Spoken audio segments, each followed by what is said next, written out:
about the uninsured, you talk about, for the most part, working families. My husband and I were once in that category. My husband was working 2 and 3 jobs, and most of the jobs, because he didn't work 40 hours a week, did not allow him to have insurance. I was working a part-time job. We had 2 small children, and by the grace of God, we were able to survive, but we didn't have insurance.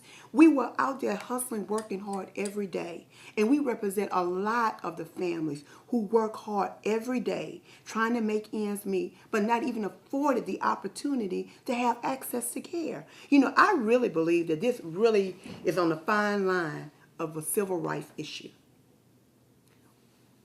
I really believe that this is almost a civil rights issue in terms of the right to be able to have access to care.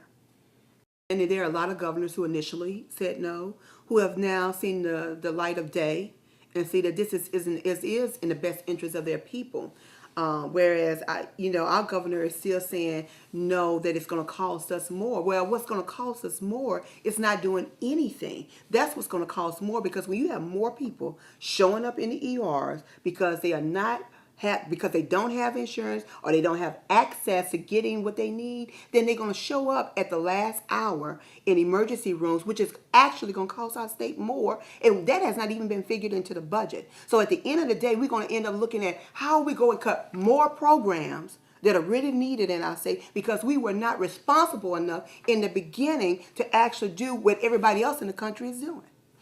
I have been trying to make the sense out of it. I've been trying to understand the logic of it. I've been trying to follow the dollar numbers in terms of where he has stated it's going to cost us more. But, one thing that over and over we keep seeing is how the cost of healthcare is going up. And by doing nothing, by doing absolute nothing, which is what we are actually doing here, we are really being priced outside the market. So when you talk about increasing competition, because that's one of the things that it does, then that helps keep the cost down.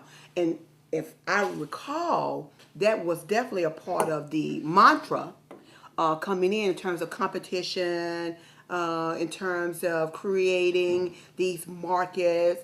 Well, now it's not good. It's good for everything else. Mm-hmm. It's good for, voucher programs. It's good for schools to create competition, but it's not good for healthcare, right? Right. Okay.